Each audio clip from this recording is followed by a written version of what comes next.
అందరికీ నమస్కారం అండి. ఓదెల 2 సినిమా స్టార్ట్ అయిన తర్వాత మనందరం కలుసుకోవడం ఇదే ఫస్ట్ టైం. సినిమా ఓపెన్ చేసిందేమో కాశీలో, అప్పుడు కుదరలేదు అందరినీ కలుసుకోవడం. తర్వాత టీజర్ లాంచ్ చేసిందేమో మహాకుంభమేళాలో, అప్పుడు కూడా కుదరలేదు. కుదరకపోయినా ఇక్కడ ఉన్న మీరందరూ ప్రతి ఒక్కరు కూడా ఆ టీజర్ గురించి ఎంత చక్కటి వర్డ్స్ రాశారు. మీకు నచ్చిన విషయాన్ని వెబ్సైట్ల ద్వారా, ఆర్టికల్స్ ద్వారా రాసి సినిమాను జనాల్లోకి రీచ్ అయ్యేలా చేశారు. అందుకే ఈరోజు ఓదెల 2కు ఆర్గానిక్గా అంత క్రేజ్ వచ్చింది. దాని వెనకాల ఆ మాట ఎందుకు వాడానంటే, మేము పెద్దగా దాని గురించి కష్టపడింది లేదు, అది అలా వెళ్ళిపోయింది జనాల్లోకి. దానికి ఒకటి మీరు కారణమైతే ఇంకొకడు లార్డ్ శివ, ఆ భోలేనాథుడు కారణం అండి. లేదంటే ఇంత చిన్న ప్రయత్నంగా మొదలుపెట్టిన సినిమా ఈరోజు మార్కెట్లో ఇంత పెద్ద సినిమా ఏది కాదు. మేబీ మధు గారు కథ విన్నప్పుడు ఆయన సంకల్పం కావచ్చు, లేదంటే ఈ కథ రాయాలనుకున్నప్పుడు ఏదో ఒక బ్లెస్సింగ్ జరిగి ఉండొచ్చు. అందుకే ఈరోజు ఇంత మంచి క్రేజ్తో, ఒక బజ్తో ఇది ముందుకెళ్తూ ఉంది. సో ఆ రకంగా ఈ సినిమా గురించి నచ్చి మంచి మాటలు రాసిన మీ అందరికి కూడా మరొకసారి ధన్యవాదాలు చెప్తున్నాను. ఎందుకంటే పర్సనల్గా మీకు చెప్పలేకపోయాను కాబట్టి. ముఖ్యంగా ఈ టీజర్ రిలీజ్ అయిన రోజు తనకు నచ్చి నాకు పర్సనల్గా కాల్ చేసి చాలాసేపు మాట్లాడిన తరుణాదర్శి గారు కానీ, ఆయన కాల్ చేసి చాలా అప్రిషియేట్ చేశారు. He appreciated each and every shot of the teaser and he was very excited to watch the teaser. ఆయన చెప్పారు ఒక మాట, I'll be waiting for this release అని. చాలాసేపు మాట్లాడారు. అప్పుడు నేను కరెక్ట్గా కుంభమేళాలోనే ఉన్నాను. అప్పుడు చాలా చాలా హ్యాపీగా అనిపించింది. ఎందుకంటే ఆయన చాలా బిజీ షెడ్యూల్ ఉంటుంది, మీ అందరికీ తెలిసిందే కదా. ఆ టైంలో కూడా ఆయన కాసింత టైం తీసుకొని, లేదు ఇప్పుడే మాట్లాడాలి నేను తనతో అని నాకు ఫోన్ చేసి మాట్లాడారు. అదొక మెమరబుల్ మూమెంట్ అనిపించింది. అంటే టీజర్ జనాల్లోకి వెళ్ళింది, నిజంగా వెళ్ళింది. మనం చాలా సినిమాలు చేసాం, అన్నీ వెళ్తూనే ఉంటాయి, కానీ అది వెళ్ళే విధానం కూడా ఒకటి ఉంటుంది కదా. సో ఆ రకంగా నాకు చాలా పాజిటివ్గా అనిపించింది. సో ఆ రకంగా ఈ సినిమాని అలా జనాల్లోకి తీసుకెళ్ళిన మీ అందరికీ మరొక్కసారి ధన్యవాదాలు చెప్పుకుంటూ, నెక్స్ట్ ఏ సినిమా అయినా, ఇప్పుడు ఓదెల సినిమా మేబీ ఇక్కడ ఉన్న వాళ్ళందరికీ ఒక సినిమా అండి, కానీ నాకు మాత్రం ఓదెల సినిమా ఒక ఎమోషన్. ఎందుకంటే మీలో చాలామంది తెలియదు, నేను ఆ ఊర్లో పుట్టి పెరిగాను. ఆ బాగా బ్రాటప్ దేర్. నా చదువు కూడా అక్కడే సాగింది 9th స్టాండర్డ్ వరకు. సో ఏ ఊరైనా ఎవరికైనా సరే మనకు సొంత ఊరు అంటే తల్లి లాంటిది అంటారు. సో తల్లి లాంటి ఒక కథను తీసుకొని ఒక సినిమాని తీస్తున్నప్పుడు దాన్ని మనం ఎంత ప్రేమగా చేయాలి, ఎంత గౌరవంగా చేయాలి, అంతే ప్రేమగా అంతే గౌరవంగా ఈ సినిమాని రాసి తీయడం జరిగిందండి.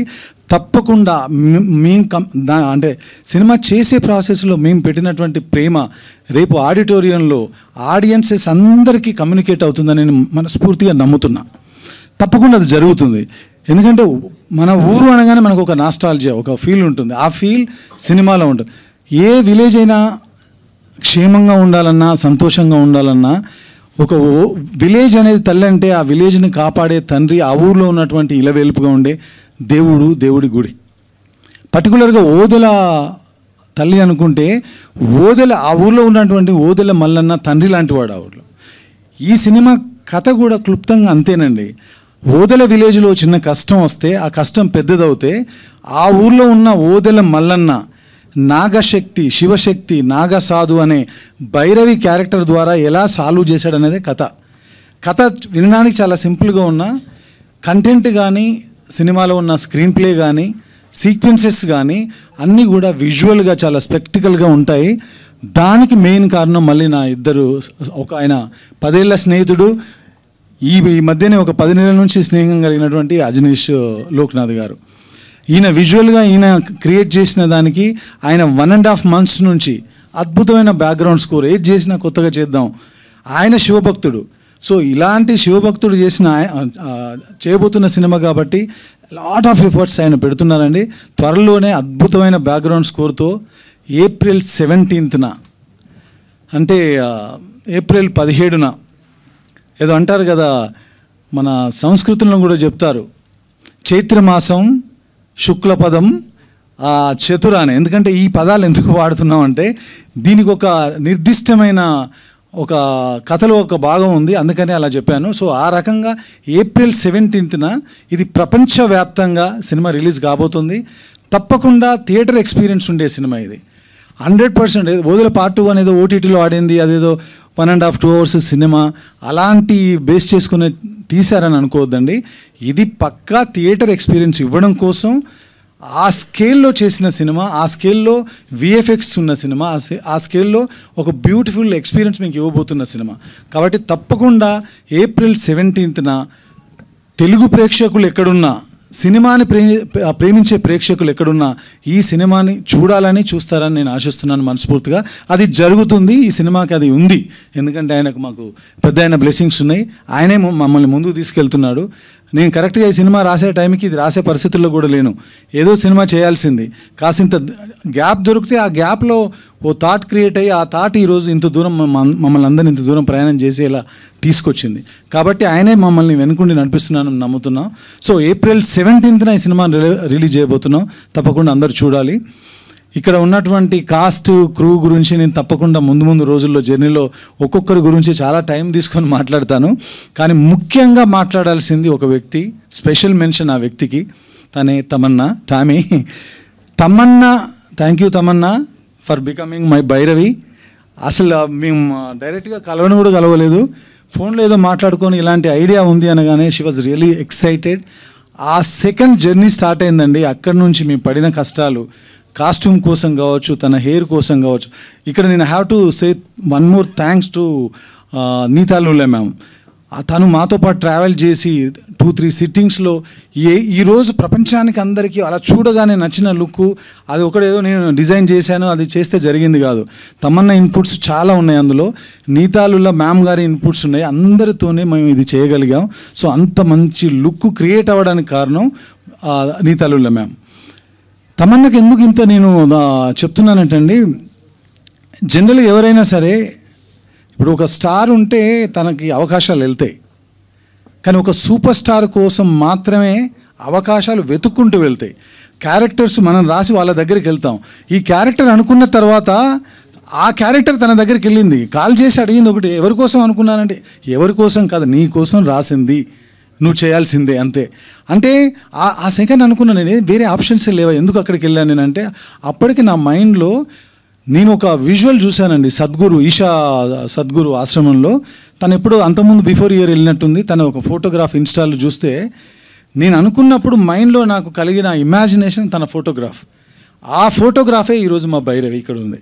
అంతే, అంతకుమించి ఏం జరగల. సో దేనికైనా సరే మనం ఏది అనుకుంటే అది జరగదండి, ఆయన ఏది అనుకుంటే అది జరుగుతుంది, అది నేను నమ్ముతున్నా ఈ సినిమా వరకు. సో ఆ రకంగా ఈ సినిమాలో భైరవి క్యారెక్టర్ తమన్నా చేసిందండి. ఇంకొక మాట చెప్పాలి తమన్నా గురించి, ఎందుకంటే 20 years ఎవరైనా ఈ మధ్యకాలంలో హీరోయిన్స్ వస్తే 2 ఏళ్ళు 5 ఏళ్ళు 10 ఏళ్ళు మ్యాక్సిమం, 20 సంవత్సరాలుగా ఒక వ్యక్తి ఎలాంటి ఈగో లేకుండా ఏ పని చెప్పినా, రచ్చ సినిమా అప్పుడు మేము వానపాట చేసేటప్పుడు ఇంతింత వాటర్ తాగుతూ ఏం తినకుండా ఆ డాన్స్ చేయడానికి తన పడిన కష్టం చూసా. జ్వాలారెడ్డిలో ఒక డ్యాన్స్ నెంబర్ చేసేటప్పుడు ఆవిడ పడిన కష్టం చూసా. ఈ సినిమాలో అంత పెద్ద కాస్ట్యూమ్ వేసుకొని చేతిలో 2 కిలోల కర్ర పట్టుకొని ఇటువైపు సంచిలో ఒక 4 kgs మోస్తూ, అలాంటి బరువైన కాస్ట్యూమ్స్ కూడా మోస్తూ 47 degrees సెంటిగ్రేడ్ ఉన్నటువంటి ఒక టెంపరేచర్ ఉన్న ఏప్రిల్ నెలలో మేము షూట్ చేస్తామంటే కాళ్ళకు చెప్పులు లేకుండా తను చేసినప్పుడు నేను 10 ఏళ్ల క్రితం ఏ డెడికేషన్ అయితే చూశానో అదే డెడికేషన్ మొన్న లాస్ట్ ఏప్రిల్లో కూడా చూశాను. అది అందుకే తను 20 yearsగా ఆ టాప్ చైర్లో అలా కూర్చొని ఉంది. అందుకే ఆ తర్వాత నుంచి నేను విజువల్ చూసిన ఆవిడ రూమ్లో, తర్వాత టీజర్ చూసిన ఆవిడ కళ్ళు చూసినా నాకేమనిపిస్తుందంటే తన ఆ సూపర్ స్టార్ అనేది దాటి వెళ్ళిపోయి ఇప్పుడు now you are the lady superstar of Tollywood industry అనిపిస్తుంది.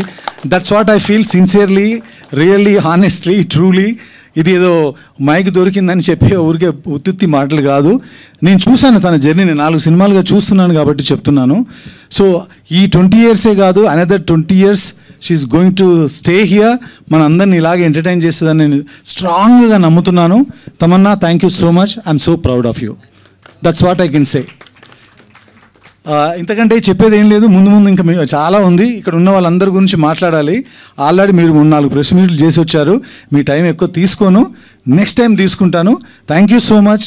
Her her Mahadev.